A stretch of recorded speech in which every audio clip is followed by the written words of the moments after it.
वासुदेव गिरी PCM full concept channel में आप सब लोगों की स्वागत है। आज मैं क्लास 10th की साइंस जो है चैप्टर पहला केमिकल रिएक्शन एंड इक्वेशन मतलब रासायनिक समीकरण वो अभिक्रिया बताने वाला हूँ। ठीक है, तो पहले रासायनिक समीकरण क्या होता है, मतलब केमिकल रिएक्शन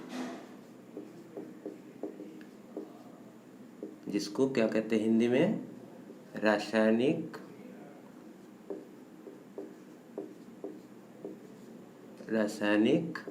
अभिक्रिया। ठीक है, ये क्या होता है तो देखो मैं पहले डेफिनेशन इसकी परिभाषा बता दे रहा हूँ, उसके बाद उसको अच्छे से एक्सप्लेन कर दूंगा ताकि अब कभी वो चीज़ को ना भूल जाए। तो वो डेफिनेशन या फिर परिभाषा कहता है जब एक या फिर एक से अधिक पदार्थ मिलके जब एक नया गुणधर्मी दूसरे पदार्थ बना देते हैं तब उसको हम रासायनिक अभिक्रिया कहते हैं या फिर केमिकल रिएक्शन कहते हैं। तो ये परिभाषा तो आपको कहीं भी बुक से मिल जाएगा या फिर कहीं से नोट से भी मिल जाएगा, लेकिन उसको अब जब तक परिभाषा को अच्छे से समझेंगे नहीं तो बार बार क्या करना पड़ेगा, आपको रटना पड़ेगा। तो इसीलिए मैं क्या करना चाह रहा हूँ, मैं इसको एक उदाहरण के रूप में समझा दूँ और उसके बाद आप डेफिनेशन को याद करो, तो बार बार आपको वो जो रटने की ये है वो करने की ज़रूरत नहीं पड़ेगा। तो देखिए मैं कैसे बताना चाह रहा हूँ एग्जाम्पल से। जैसे मान लीजिए आप H2 गैस लिए और दूसरा आप ले लिए O2 गैस, तब ये क्या बनेगा H2O। ठीक है, फिर मान लीजिए आप CaCO3 कैल्शियम कार्बोनेट मतलब चूना पत्थर ले लिए और इसको गर्म कर रहे हैं आप। गर्म करने के बाद क्या बनेगा, ये CaO प्लस CO2 क्या बनेगा CO2। ठीक, तो मेरा जो परिभाषा मतलब रासायनिक समीकरण की परिभाषा क्या कह रहे हैं, जब एक पदार्थ या फिर एक से अधिक पदार्थ, या इसमें कितने पदार्थ हैं, दो पदार्थ मिलके या फिर क्रिया करके क्या बना देते हैं, एक नया गुणधर्मी पदार्थ बना दे रहा है, परिभाषा कह रहा है। तो देखो कैसे हो रहा है, यहाँ पे हाइड्रोजन क्या था, गैस था, ऑक्सीजन भी क्या था, गैस था, और ये क्या बना दे रहा है, जल मतलब क्या है, ये लिक्विड द्रव बना दे रहा है। तो ये नया गुणधर्मी बन जा रहा है कि नहीं। तो हमारा परिभाषा क्या कह रहा है, जब एक पदार्थ या फिर एक से अधिक पदार्थ या फिर दो पदार्थ आपस में क्रिया करके, ये क्रिया कर रहा है, क्रिया करके क्या बना दे रहा है, नया गुणधर्मी। नया गुणधर्मी इसमें कौन है, जल। जब बना देते हैं तब उसको क्या कहते हैं, रासायनिक अभिक्रिया। तो आशा करता हूँ रासायनिक अभिक्रिया की परिभाषा तो आपको समझ में आ गया। डेफिनेशन परिभाषा मैंने यहाँ से बता दिया, आप लोग लिख लीजिएगा। ठीक है, क्योंकि लिखने जाऊँगा तो बहुत बड़ा लेंदी हो जाएगा। अब बात आता है जी रासायनिक समीकरण जब हमारा हो गया तो इसको पहचाने कैसे, ये कब रासायनिक समीकरण हो रहा है कि नहीं। तो इसको पहचानने के लिए भी कुछ तरीका होता है आइडेंटिफाई करना। तो पहला तरीका क्या है, गैस निकालना। क्या है, किसी मतलब रासायनिक अभिक्रिया हो रहा है कि नहीं उससे हमको मतलब उसको कैसे पहचानेंगे, उसमें से कोई गैस निकलता हो दिख जाए तब हम क्या कह दूंगा जी ये रासायनिक समीकरण हो रहा है। दूसरा, वहाँ से ताप निकल रहा है मतलब ताप की परिवर्तन हो रहा है मतलब, तब भी हम कह दूंगा। उसमें मान लो रंग की परिवर्तन हो रहा है मतलब कलर चेंज हो रहा है, तब भी हम बता देंगे। या फिर उसके बाद मान लीजिए स्टेट परिवर्तन हो रहा है मतलब अवस्था की परिवर्तन हो रहा है, तब भी हम बता देंगे जो रासायनिक अभिक्रिया। या फिर कहीं पे अवक्षेपण हो रहा है मतलब प्रेसिपिटेट होता है, तब भी हम बता देंगे। तो देखो एक एक करके बताता हूँ और उसके साथ थोड़ा एग्जाम्पल से मैं एक्सप्लेन करना चाहता हूँ। तो अब हमारा क्या काम है, तो रासायनिक अभिक्रिया हो गया, इसको आइडेंटिफाई मतलब कैसे पहचाने, रासायनिक अभिक्रिया को पहचानना।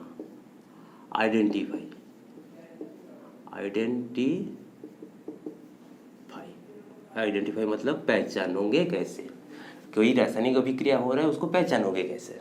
ठीक है, तो पहला क्या है, गैस निकालना, मतलब evaluation of gas, evaluation of gas, जिसका हिंदी में क्या अर्थ है, गैस निकालना। ठीक है, ये है।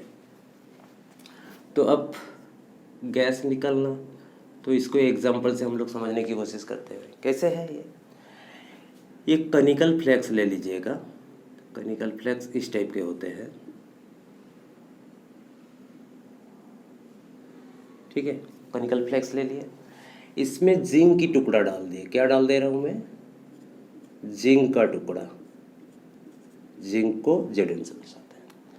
और इसके अंदर मैं क्या डाल दे रहा हूँ, इसके अंदर डाल रहा हूँ मैं डाइल्यूट को DiL से लिखते हैं H2SO4, मतलब तनु सल्फ्यूरिक अम्ल, तनु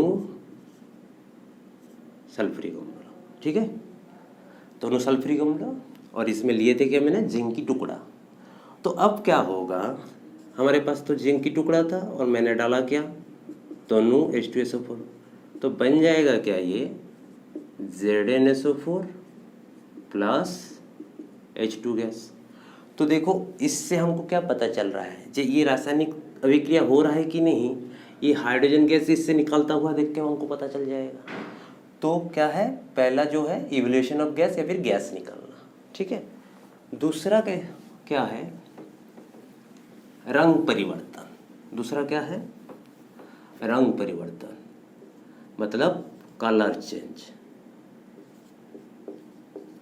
कलर चेंज, जिसको हिंदी में कहते हैं रंग परिवर्तन। रंग परिवर्तन कैसे होगा, एक बीकर ले लीजिएगा, हार्ड डिस्क जिसको कहते हैं, इसमें हम क्या कर लेते हैं, पोटेशियम परमैंगनेट, पोटेशियम परमैंगनेट जिसका फॉर्मूला है KMnO4 का द्रवण ले लिए, सॉल्यूशन ले लिए, और उसकी कलर कैसे होते हैं, पर्पल कलर, पर्पल कलर के होते हैं। ठीक है, पर्पल कलर। ठीक, तो ये बीकर में मैंने KMnO4 का सॉल्यूशन लिए, उसकी कलर कैसे है, पर्पल कलर। अब इसमें नींबू निचोड़ दे रहा हूँ। क्या निचोड़ रहा हूँ मैं, नींबू निचोड़ रहा हूँ। नींबू मतलब साइट्रिक एसिड, साइट्रिक एसिड। ठीक है, नींबू को निचोड़ जब दोगे, इसकी कलर कैसे था, पर्पल कलर ना, वो कलरलेस, कोई भी कलर ही नहीं रहेगा। तो कलर देख के हमको क्या पता चला, ये रासायनिक समीकरण हो रहा है। क्लियर। इसके बाद आते हैं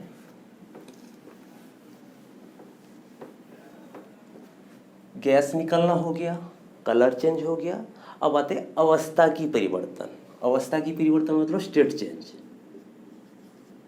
स्टेट चेंज, इसको हिंदी में कहते हैं अवस्था की परिवर्तन। ठीक है, तो ये कैसे है, जैसे कि आप मोमबत्ती जानते हैं, बहुत सारे इसके एग्जाम्पल हैं। मोमबत्ती जानते हैं, मोमबत्ती इस टाइप के होते हैं। मान लीजिए इस टाइप की मोमबत्ती है।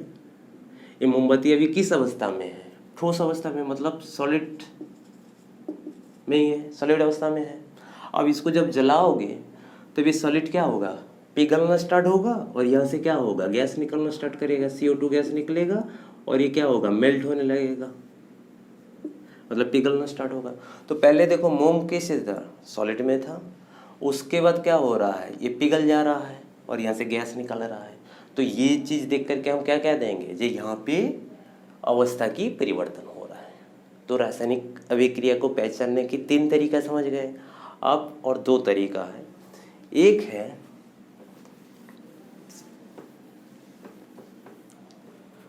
अवक्षेपण, मतलब प्रेसिपिटेटेड।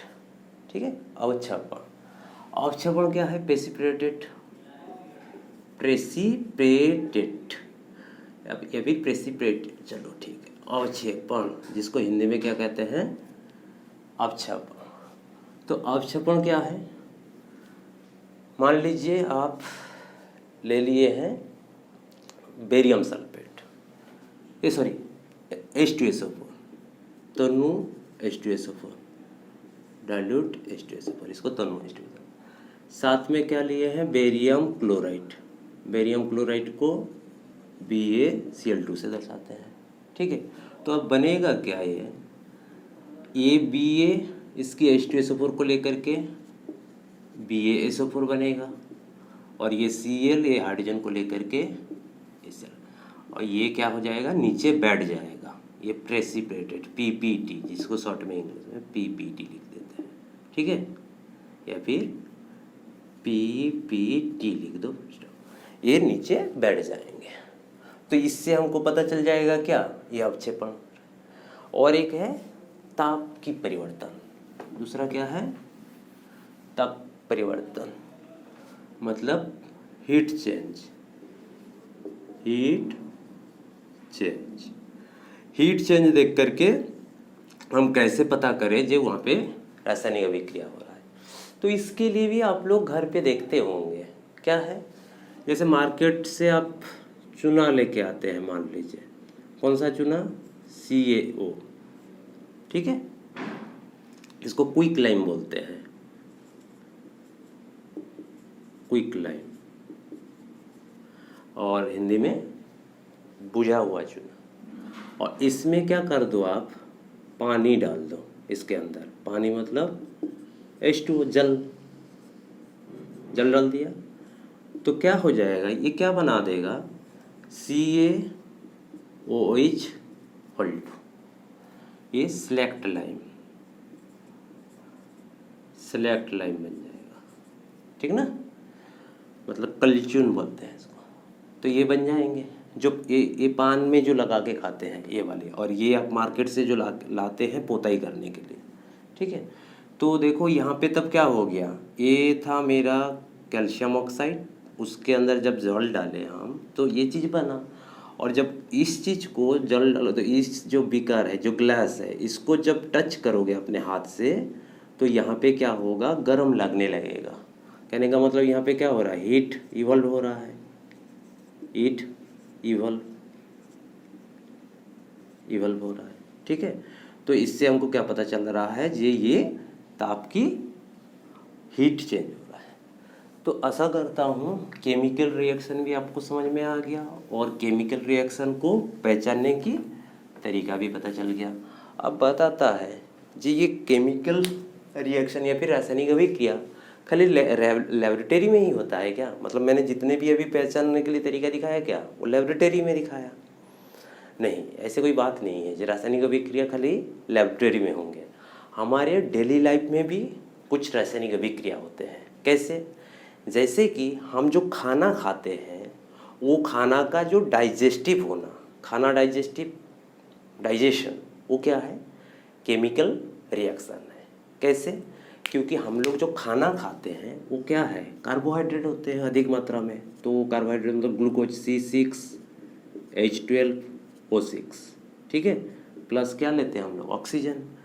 तो बन जाता क्या है, CO2 प्लस H2O और प्लस क्या है, हीट। ठीक है, ये बनते हैं। तो खाना की डाइजेशन एक, और दूसरा जैसे आप लोग देखे होंगे, दूध लेते हैं घर पे, मिल्क, और उसमें मान लीजिए खट्टा कुछ डाल दिए, एसिड ही डाल दिए, सपोज कोई भी एसिड, तो क्या बन जाता था, दही बन जाता था ना। दूध लेते थे आप और उसमें क्या बन जाता था, दही। यही तो बनता था, दूध से दही। तो क्या है, दूध से दही जो है वो हमारा क्या है, रासायनिक अभिक्रिया की उदाहरण है। ये कोई लेबोरेटरी में नहीं हो रहा है, तो हमारा डेली लाइफ में हो रहा है। उसी प्रकार जैसे आप लोग देखते हैं फल को, फ्रूट को, जो कच्चा फल को पकाने के लिए जो हम लोग यूज करते हैं, वो भी हो रहा है। ठीक है, तो ऐसे बहुत सारे चीज़ है जो लेबोरेटरी में नहीं होते हैं, हमारे डेली लाइफ में होते हैं रासायनिक अभिक्रिया। ठीक है, तो रासायनिक अभिक्रिया क्या होता है, रासायनिक अभिक्रिया को पहचानने की तरीका, अब रासायनिक अभिक्रिया हमारे डेली लाइफ में कहाँ होते हैं, ये सब जान गए। इसके बाद आता है केमिकल इक्वेशन। क्या है? Chemical equation. केमिकल इक्वेशन, जिसका हिंदी है रासायनिक समीकरण। रासायनिक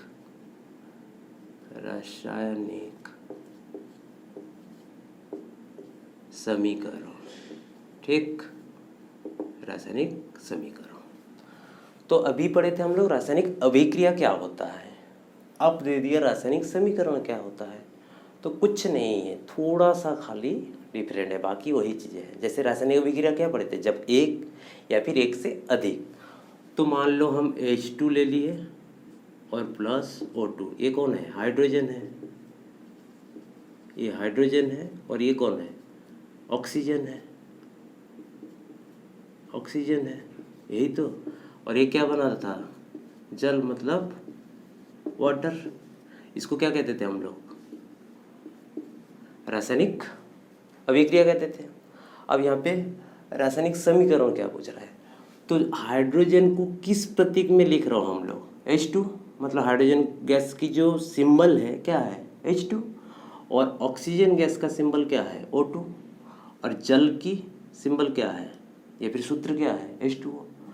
तो जब रासायनिक समीकरण में भाग लेने वाले पदार्थ का जब हम एक निर्दिष्ट प्रतीक या फिर सिंबल से उसको दर्शा देते हैं और साथ में एरो लगाते हैं, तब उसको क्या कहते हैं, रासायनिक समीकरण। मैं दोबारा एक बार बता दे रहा हूँ, जब हम रासायनिक अभिक्रिया में भाग लेने वाले पदार्थ को, कौन है, H2 और ऑक्सीजन, इसको जब एक अपना इसका एक प्रतीक होते हैं, ये हाइड्रोजन गैस का प्रतीक क्या है, H2, ऑक्सीजन गैस का प्रतीक क्या है, O2, तो ये इसको H2 से दर्शा दिए, इसको O2 से दर्शा दिए, और वाटर को H2O में जब दर्शा देते हैं और बीच में क्या है, एरो लग जाता है, तब उसको क्या कहते हैं हम, रासायनिक समीकरण। क्लियर, रासायनिक समीकरण की डेफिनेशन लिख लीजिएगा, कहीं भी बुक से मिल जाएगा, मैंने समझा दिया। इसके बाद आता है अभिकारक और उत्पाद, मतलब रिएक्टेंट एंड प्रोडक्ट। क्या है, प्रोडक्ट। ये क्या होता है, मतलब इसको अभिकारक कहते हैं और इसको उत्पाद कहते हैं। अभिकारक और उत्पाद, उत्पाद, ठीक है, उत्पाद, ठीक।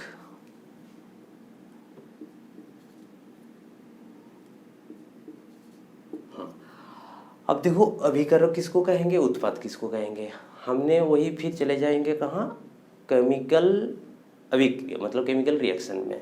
तो केमिकल रिएक्शन मेरा क्या था, H2 प्लस O2 क्या बनाता था, H2O, हाइड्रोजन गैस और ऑक्सीजन मिलकर क्या बनाता था, जल बनाता था, ये तो हम लोग पढ़े हैं।